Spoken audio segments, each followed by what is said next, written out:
Hi guys, Casper MMA here, and today we're back with another UFC predictions video on the channel. Today giving my predictions for UFC 309, Jones versus Miocic. It is the fight that no one has asked for, but we'll all be watching it anyways because it's Jon Jones and it's Stipe. I want to see what happens really. I'm hoping Stipe gets the knockout, to be honest, but overall, it's not the best pay-per-view card. It's not the worst, though. There is some good fights, so I'm going to give my predictions for it today. Now, before I get into my picks, make sure if you're not already and you enjoy this content, you go down below and hit the subscribe button. It's free and it's really appreciated. So, we've got ourselves 13 fights on this card, and we kick things off with Veronica Hardy versus Eduarda Moura. Now, Hardy, she is 9-4. I think she's on a 3-fight winning streak, to be fair, all wins by decision.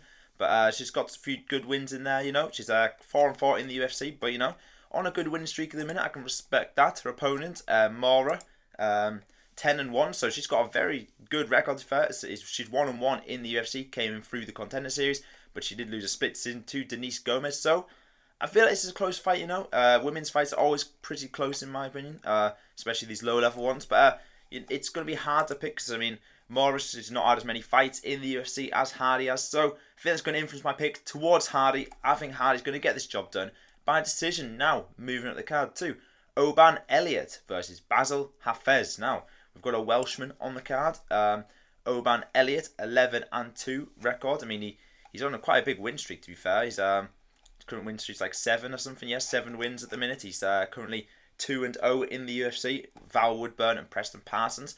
Not too bad of wins, really, both by decision.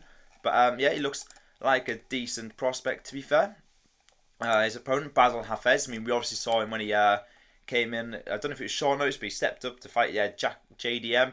Lost a split decision. That I don't know if it was, I can't remember the actual thing, if it was meant to be a split decision, who won that fight. But, yeah, he definitely gave JDM a hard fight. But then he came back and beat Gall. So, he's not a bad fighter. I can easily see him winning this, but I will pick an Oban Elliott to get this job done. I mean, he's on a 7-fight winning streak. Can't really knock that if he's doing pretty good at the minute. So I'm going to go in with Oban Elliott to get the job done by decision. Now, moving up the card to Gall versus Ramiz Brahimaj. Now, just mentioned Gall for losing to Basil Hafez in his last fight. I mean, he is on a 3-fight losing streak as well. He's only got 1 win in his last 5 because he lost to Mike Perry before that. So not a good recent performances really. 6-6 in total in the UFC. His opponents, Brahimaj, 10-5, all 10 wins coming by submission. So both of these guys are submission experts really. I mean, it's probably gonna end on the ground maybe. Who knows? But yeah, he's lost all his fights in the UFC by decision. He lost his last fight to Garimbo, but I do think his record isn't looking as bad as Gall's is at the minute. I do feel like he's a slightly better fighter, Brahimaj, and I feel like he's going to get this job done. And I think he's going to win by decision now, moving up the card too. Marcin Tybura versus John Harter, Diniz. Now, I actually, I didn't have faith in Diniz in my last time he fought. I actually picked Carl Williams to win in that fight, which he actually could have, because I mean he got beat in the first 2 rounds because he just chose to stand on the feet with Diniz, and we know Diniz is a world-class kickboxer really. He's really good, but yeah, I don't know why Carl Williams chose to stay on the feet, and then in the last round decided to wrestle, and oh my god, it worked, which was crazy because I thought Carl Williams would just wrestle him for the whole fight. I mean, we saw it with Austin Lane. Austin Lane got him down the first round and then eventually got KO'd in the second, but yeah, he actually proved me wrong, Diniz, and I thought he looked pretty good in that fight. Marcin Tybura, he's coming off that loss to Spivak. He's also getting on a bit. He's 39, but I suppose heavyweight doesn't matter too much really, the age. But yeah, he beat Tai Tuivasa before that, but who hasn't? Then lost to Tom Aspinall. So he wins a few, loses a few. He's fought like everyone really in the heavyweight division now. But I will be going with Diniz to get this job done. I think he's a pretty good fighter now. He's a good kickboxer, and I reckon he's got to get the KO in round number 2. Now, moving up the card to Roberto Romero versus David Onama. Now, I think this is a late addition to the card. I think Onama was meant to fight someone else, but Roberto Romero has stepped up. He's 8-3. He's been fighting on, I don't know, Combat Global or something. Some different promotion. He was on a big win streak, lost, and then he's just won his last fight as well. So Not much to go off from Romero. Can't say I've seen him much about. But David Onama on the event, he's a pretty good fighter. 12-2. His last loss coming to a majority decision to Nate Landwehr. But since that, he's got 2 wins. One by KO, one by decision. He's got like 7 wins by KO in his career. 4-2 overall. I mean, in the UFC, I mean, he's a pretty good fighter, Onama, and I feel like this should be an easy fight for him. I mean, maybe not because it's short notice, but I feel like he is levels above this Romero guy, and I feel like Onama is going to get the job done by decision. Maybe KO, but I'm going to go with decision. Now, moving up the card, 2. Jim Miller versus Damon Jackson. Now, a few old boys fighting here. Damon Jackson, 36. Miller is 41, so both guys coming to the end of their careers, really. Jim Miller, obviously, he had 2 really good finishes in a row against Butler and Benitez. Then obviously lost to Bobby Green by decision, where he got absolutely destroyed. In UFC 300, his face was a mess, covered in blood. Now, I thought he went out or something at one point, but he survived the decision. But yeah, he didn't look the greatest against Bobby Green, but I suppose Bobby Green is not a bad fighter himself. Damon Jackson on the other hand, is 1-3 in his last 3 fights, and one of them was a split decision win against Alexander Hernandez. I mean, I'm pretty sure everyone's been like missing weight when he fights them. I mean, just lost to Stipe Miocic, but I mean, he's not the worst fighter still. Damon Jackson is 6-5 in the UFC, and he's slightly younger than Miller. So I do think it could go either way. This one, I think Jim Miller could win this by finish maybe, but I do think Jackson is going to take it to a decision, and I feel like Jackson's going to win. Now, moving up the card too, Chris Weidman versus Eryk Anders. Now, there's some more old boys fighting here. I mean, Chris Weidman, is he 40 or something now? Yeah, he's 40. I think Eryk Anders is like 39, so both these guys old again. Obviously, Chris Weidman coming off a technical decision win in his last fight, which was the eye poke KO, which was crazy. They just gave the decision to Weidman. I swear there should have been no contest, but whatever. I mean, before that, he's obviously broke his leg, then lost to Brad Tavares. So Weidman, he's getting on a bit. I don't think he's very good. On the other hand, Eryk Anders, I don't think he's very good at the minute either. Like 16-8. Oh, he's 37, so not quite as old as Weidman is. I mean, his last fight he won against Jamie Pickett. I mean, then he lost to Marc-Andre Barriault. So like both these guys, not in great form really in the grand scheme of things. So it's a toss up really. But I'm going to Eryk Anders to get the job done. Slightly younger guy. I mean, both guys have got the exact same records nearly as well. So it could go either. If it's going to go to decision, I think this fight. So I'm going to go Eryk Anders to get the job done by decision. Now moving up the card too, Jonathan Martinez versus Marcus McGhee. Now, very fun fight this. I like this, you know. Jonathan Martinez, obviously coming off his like only loss in ages, well, like to Jose Aldo, which was before that he was on like a 6-fight winning streak, I think, in the UFC. Then he lost to Jose Aldo.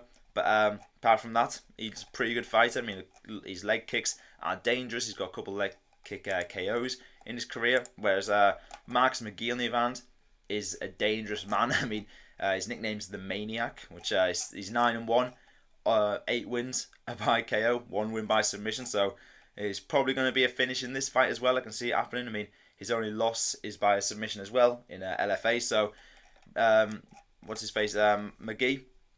He's a dangerous man, and I feel like he's going to get the KO in this fight as well. I mean, I know both of these guys are pretty good, but I just think Marcus McGhee, no one can stop him. I feel like he's going to come in here. He's going to KO Martinez in round number 1. Now, moving up the card too. The main card now. Mauricio Ruffy versus James Llontop. Now, I feel like this is an easy one to pick. I mean, Mauricio Ruffy, how good does he look? I mean, we've only seen him once in the UFC, and he against Malarkey, and he just proved he was like insane. I mean, he's 10-1 in total. All 10 wins are by KO as well. I mean, what more do you say? He's going to KO Llontop in this fight. Llontop is he's currently 0-2 in the UFC. He obviously won the Contender Series, then lost his only 2 fights in here, and then before that he was obviously he was pretty good. But I just think that Ruffy is on a different level. The fighting nerds are taking over, so I've got Ruffy getting the KO in round number 1. Now moving up the card too, Karine Silva versus Viviane Araujo. Now, 2 Brazilian ladies fighting here. Karine Silva, 18-4, currently on a massive win streak of 9 wins in total. I mean, it's currently 4-0 in the UFC. She's beat some decent opponents there as well. She's beat Ariane Lipski, Katlyn Souza, Mara Moroz. So she's got a few good wins in there, to be fair. 30 years of age as well. Viviane Araujo in the advance, 12-6, not as great of a record. Currently 6-5 in the UFC, being around a bit. She's 37 as well. So I feel like Karine Silva should win this pretty easily. I mean, it's never easy with a women's fight. You never know what could happen. But I think Silva is going to get this job done by decision. Now, moving up the card too. Bo Nickal versus Paul Craig. Now, Bo Nickal is back after he beat Cody Prundage on UFC 300. Obviously, he's still got all finishes in his career. 6-0 as well. He's undefeated still. But I mean, Paul Craig, who knows what's going to happen? He loves beating former champs, you know. So I mean, if he beats Bo Nickal here, Bo Nickal's got a good chance of going on to be a champion, you know. It just might go that way. But obviously, Paul Craig, he's 36 now. He's not had many wins recently. He's two last fights he's been finished in. I can't see it going any other way than a Bo Nickal knockout, really, to be honest. I mean, to be fair, Bo Nickal might take him down and grapple with him, but I don't think he'll want to do that. I feel like he'll respect the ground game of Paul Craig, keep it on the feet, and Bo Nickal get the KO in round number 2. Now, moving up to the co-main now. Charles Oliveira versus Michael Chandler. The Bronx. They're doing the rematch of this. Obviously, in the last fight, Oliveira KO'd him, which was, how long ago was that? Was that 2021? That was back in. But since then, Oliveira lost to Makhachev. Then he obviously lost the split decision to Arman as well, which was very close to finishing him in that guillotine. So he's still got it. I mean, he is 35 now, but I still think Oliveira has still got it at this age. He's looked good in his fights, to be fair. Michael Chandler has been out for like years. His last fight was obviously, he was against Dustin Poirier. And then obviously there's Tony Ferguson before that. But then he was meant to fight Conor McGregor. Like, it's where he's took like 2 years of his career just trying to fight Conor McGregor, and it's like, for what? Nothing. He's now fighting Charles Oliveira. But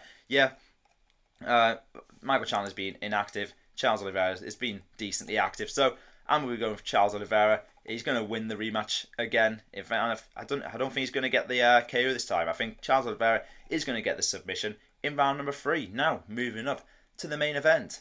Jon Jones versus Stipe Miocic. Now, I could talk about this fight, all day about how, Jon Jones is ducking Aspinall and whatever.